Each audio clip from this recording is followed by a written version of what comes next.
Good morning बेटा। 6 science में हमारा चैप्टर नंबर 4 जो है वो स्टार्ट हो चुका है। इसका नाम है सॉर्टिंग मटेरियल्स इनटू ग्रुप्स।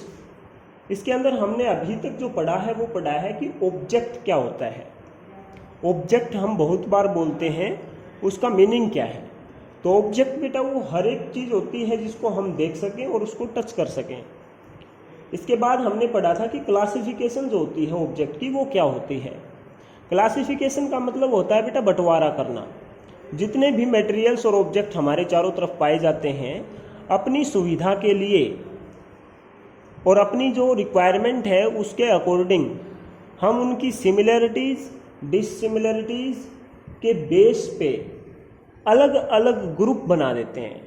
उन ग्रुप्स को ही बोलते हैं बेटा क्लासिफिकेशन ऑफ ऑब्जेक्ट। तो लास्ट डेफिनेशन हमारी यही थी, क्लासिफिकेशन ऑफ ऑब्जेक्ट। ये पेपर में क्वेश्चन भी हो सकता है आपका, what do you mean by classification of object. बेटा क्वेश्चन आंसर हम बाद में करेंगे, पहले पूरा लेसन जो है उसको हम एक बार समझेंगे, उसके बाद हम क्वेश्चन आंसर स्टार्ट करेंगे।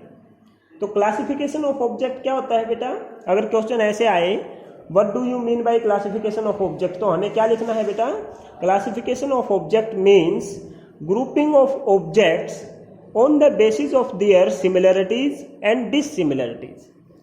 क्या क्या उसके जो ऑब्जेक्ट हैं उनके बीच में क्या क्या समान चीज़ें हैं, क्या क्या सेम चीज़ें हैं और क्या क्या डिससिमिलर हैं, क्या क्या उसमें अलग चीज़ है, उनके बेस पे उनको ग्रुप में बांट देना, ग्रुप बना देना, क्या कहलाता है बेटा, क्लासिफिकेशन। अब ये क्लासिफिकेशन जो हमने की है सिमिलरिटी और डिससिमिलरिटी के बेस पे, उसके कुछ ना कुछ यूज भी हैं, कुछ ना कुछ फायदे भी हैं। अब आज हम वहीं पढ़ेंगे कि जो क्लासिफिकेशन ऑफ ऑब्जेक्ट है उससे हमें क्या क्या इंपॉर्टेंस मिलती है, क्या क्या फायदे हमें उससे होते हैं।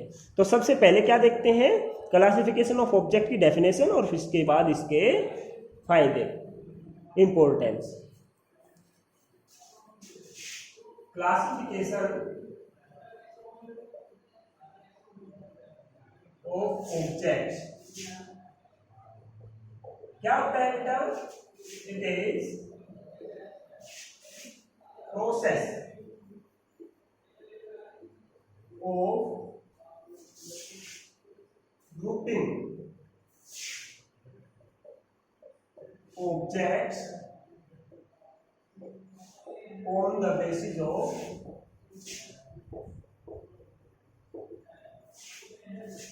their similarities and dissimilarities।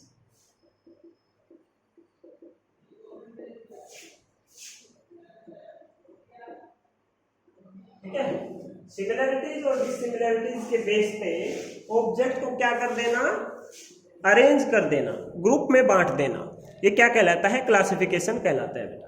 अब ये क्लासिफिकेशन जो हम करते हैं इसका कुछ ना कुछ इंपॉर्टेंस होता है, कुछ ना कुछ फायदा होता है। तो वो क्या होता है उसको हम समझेंगे। इंपॉर्टेंस ऑफ क्लासिफिकेशन,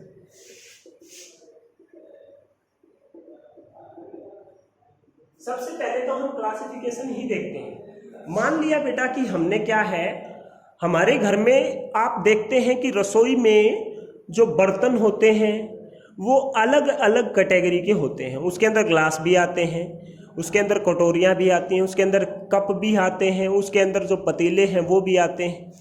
तो क्या आप उन सभी को एक ही जगह पे पड़े रहने देते हो इकट्ठा ही? नहीं बेटा, क्योंकि अगर उन सबको हम इकट्ठा एक ही जगह पे डाल देंगे तो हमें ढूंढने में उनको समस्या आएगी। तो हम क्या करते हैं, जो हमारी कटोरी होती हैं उनको हम अलग ग्रुप के अंदर या अलग जगह पे रखते हैं, जो ग्लास होते हैं उनको अलग जगह पे रखते हैं, ठीक है, जो प्लेट्स होती हैं उनको अलग जगह पे रखते हैं। तो इस तरह से हम उनके ग्रुप बना देते हैं अलग अलग। तो यही तो क्लासिफिकेशन होती है बेटा, अलग अलग चीज़ों को अलग अलग ग्रुप में बांट के इस तरह से रख देना कि वो सिमिलर है या डिससिमिलर है पता चल जाए, ताकि हम जब ढूंढना चाहें किसी चीज़ को तो वो हमें आसानी से मिल सके। तो ये था रसोई का एग्जाम्पल आपका। इसके बाद हम देखेंगे इसके फायदे क्या क्या हैं। तो फायदे में बेटा सबसे पहली बात तो क्या है कि ऑब्जेक्ट जो हमें एक तो ढूंढना पड़ता है और एक हमें मिल जाए। तो उसको क्या कर, उसमें क्या फायदा होता है, आइडेंटिफाइंग एंड लोकेटिंग ऑब्जेक्ट्स। जो ऑब्जेक्ट होते हैं उनको आइडेंटिफाई करना, पहचानना और उनको लोकेट करना। लोकेट का मतलब कि वो किस जगह पे है, उसमें हमें फायदा मिलता है। तो क्या लिखेंगे, it helps in identifying and locating things. पहला क्या आ जाएगा point, it helps in identifying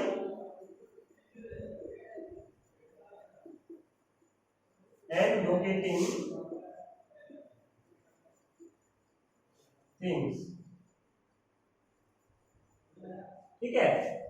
अब सेकंड क्या है, सेकंड है बेटा, हम अगर आसानी से चीज़ों को ढूंढ पाएंगे तो हम स्टडी कर रहे हैं उनकी, तो हम आसानी से उसकी डिटेल स्टडी कर पाएंगे। सिस्टमेटिक जो स्टडी है ऑब्जेक्ट की वो हम कर पाएंगे। ठीक है। स्टडी का मतलब होता है किसी चीज़ के बारे में पूरी तरह से जानना। ठीक है। स्टडी का मतलब केवल पढ़ना ही नहीं होता बेटा।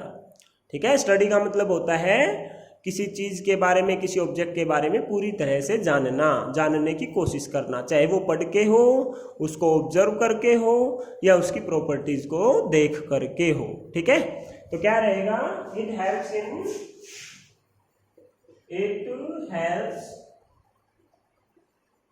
इन systematic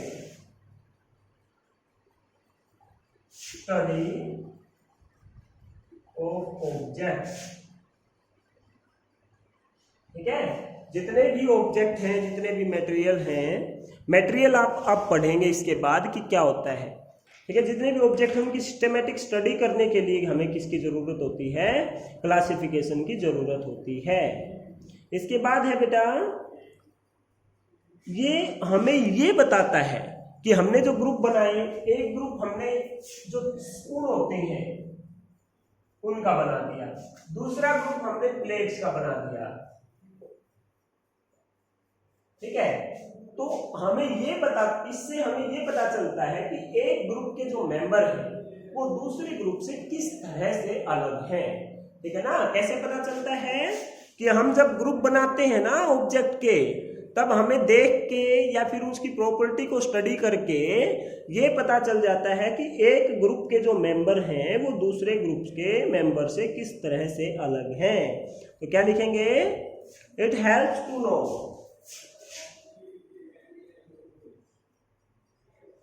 helps us to know how members of one group are different from one। समझ पाए ना बेटा, एक ग्रुप के मेंबर दूसरे ग्रुप से किस तरह से अलग हैं, इसकी मदद से हमें ये भी फायदा होता है, क्लासिफिकेशन की मदद से ये भी फायदा होता है। इसके बाद क्या है, हम किसी भी ऑब्जेक्ट की जो प्रॉपर्टीज है उनके पैटर्न को स्टडी कर सकते हैं। ठीक है। तो क्या आएगा, we can study properties of different group easily। ठीक है। अब एक तो देखो कि हम सब चीजों को एक जगह इकट्ठा करें, एक बार हमारे हाथ वो चीज लगे उसके बारे में जाने, फिर दूसरी चीज हाथ लग गई उसके बारे में जाने, फिर तीसरी चीज हाथ लग गई उसके बारे में जाने। एक फिर हम क्या करें, पूरे सिस्टम से अलग अलग चीजों को अलग अलग ग्रुप में बांट दें, फिर हमें पता चले भी इस ग्रुप के अंदर ये सारी की सारी चीजें एक ही जैसी हैं। एक को निकालो, उसकी प्रॉपर्टी स्टडी करो, सभी एक जैसी है। ठीक है ना। तो इससे ये भी फायदा होता है, टाइम बचता है प्रॉपर्टी स्टडी करने में। ठीक है। तो ये है बेटा importance of classification of object. इसके बाद जो नेक्स्ट टॉपिक है हमारा वो है बेटा मटेरियल्स। अब मटेरियल आप बहुत बार सुना होगा, टीचर्स भी बोलते हैं मटेरियल। ठीक है। मैंने भी अभी इसी लेक्चर में बहुत बार मटेरियल वर्ड यूज किया है। मटेरियल वर्ड बेटा अपनी डेली लाइफ में भी जुबान के ऊपर चढ़ा हुआ है, तो कम से कम ये तो पता चले कि मटेरियल होता क्या है। ठीक है। मटेरियल क्या होता है बेटा, कोई भी चीज जो अलग अलग ऑब्जेक्ट बनाने के लिए यूज होती है। Something which is used for making object is called material. तो आप इसकी डेफिनेशन लिखेंगे मटेरियल। इसकी डेफिनेशन लिखते हैं मटेरियल।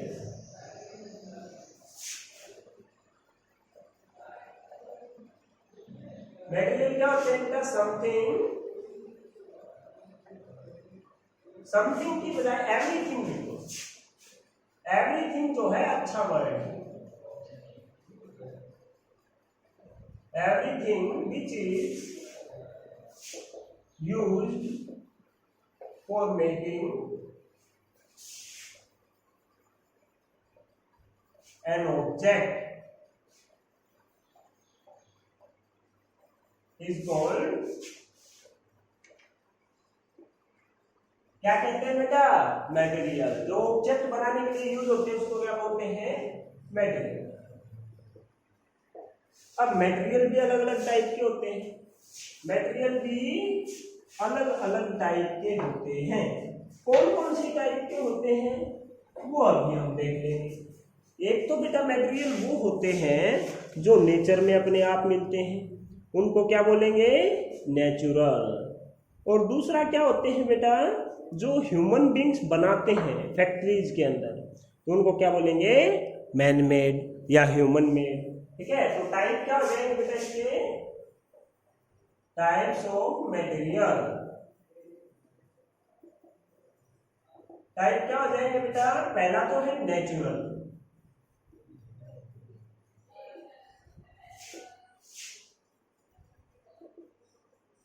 नेचुरल मटेरियल कौन से होते हैं बेटा? Which are found in nature.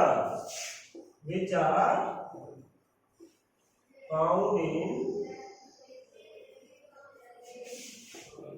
Nature. और दूसरा कौन सा है बेटा? आर्टिफिशियल भी बोल देते हैं, इसको ह्यूमन मेड भी बोलते हैं, इसको मैन मेड भी बोलते हैं, इसको सिंथेटिक भी बोलते हैं। इन सब का एक ही मतलब, artificial, human made, man made या सिंथेटिक। इसका मतलब है बेटा which are formed by human beings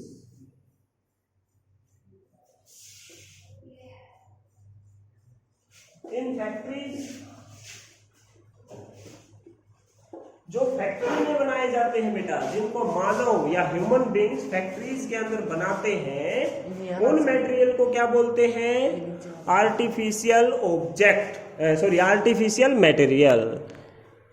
ठीक है बेटा, जो ह्यूमन बींग्स के द्वारा फैक्ट्रीज में बनाए जाते हैं उनको क्या बोलते हैं? नेचुरल, सॉरी आर्टिफिशियल बोल दो, ह्यूमन मेड बोल दो, सिंथेटिक बोल दो या मैन मेड बोल दो। ठीक है बेटा, तो आज आपका होमवर्क क्या है? आप अपने चारों तरफ देखो।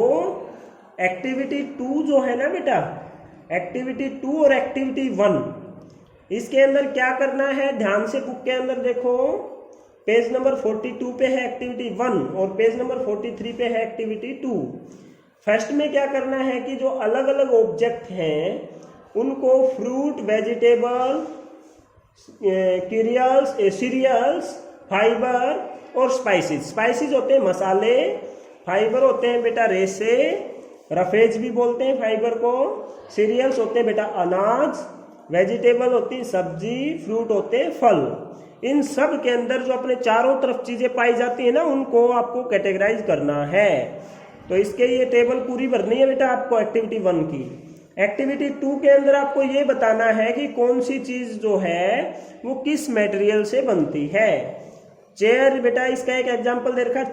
चेयर किससे बनती है बेटा? लकड़ी की भी होती है, आयरन यानी कि लोहे की भी होती है, प्लास्टिक की भी होती है और सीमेंट की, कंक्रीट मतलब सीमेंट से, ठीक है, सीमेंट पत्थर से, इससे भी बनती है। तो आज के लिए बेटा हम इतना ही करेंगे, आपको अच्छे से ये टेबल जो है वो भरनी है। ओके बेटा।